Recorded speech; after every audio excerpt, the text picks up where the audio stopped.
Kjo është me për një përgjigj kësaj pyetje duhemi na me supozu që ka pas në men për shembull Albin Kurti ose opozita. Mirë po që ka na ndodhur neve përgjithsisht është që krizat politike morrin mas një natyrë juridike dhe kushtetuese. Kjo krizë është mas pari politike. Në që kuptim? Në kuptimin që nuk kemi shumicë parlamentare që është e gatshme me vazhdu me krijem të institucioneve.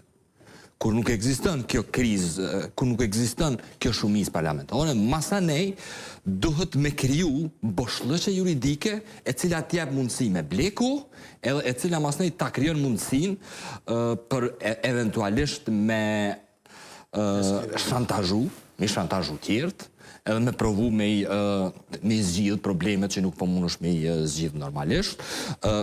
Reagimi i opozitës dje në kuptimin formal kanë të drejtë, për shkak se ligji për qeverinë, sidomos ajneni ku flitet qysh duhet me jap dorëheqje qeveria në detyrë, është një absurd, edhe politik edhe juridik. Unë menoj, është absurd.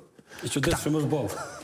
Është absurd, për shkak se edhe vendimi i gjykatës kushtetuese kur e ka shpall qeverinë hotë jo kushtetuese, thotë qeveria rrin detyrë deri në qeverinë tjetër.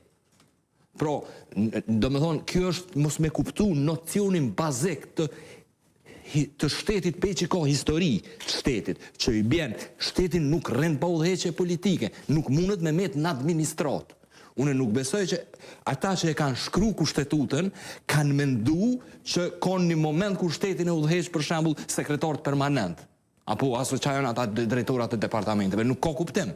Mirë po, ja që këta e kanë shkru në mënyrë eksplicite, duhet me dhonë dorëheqje ai që është tashmë qeverinë detyrë. Apo, kjo është absurd. Edhe, na mujna me thonë, kuptimin formal, opozita ka drejt që e bën këtë kritik, mirë po nuk besoj që ka naj përmbajtje politike kjo po. Përveç se mi u thonë që s'po dini me shkru ligje. Ta marrë një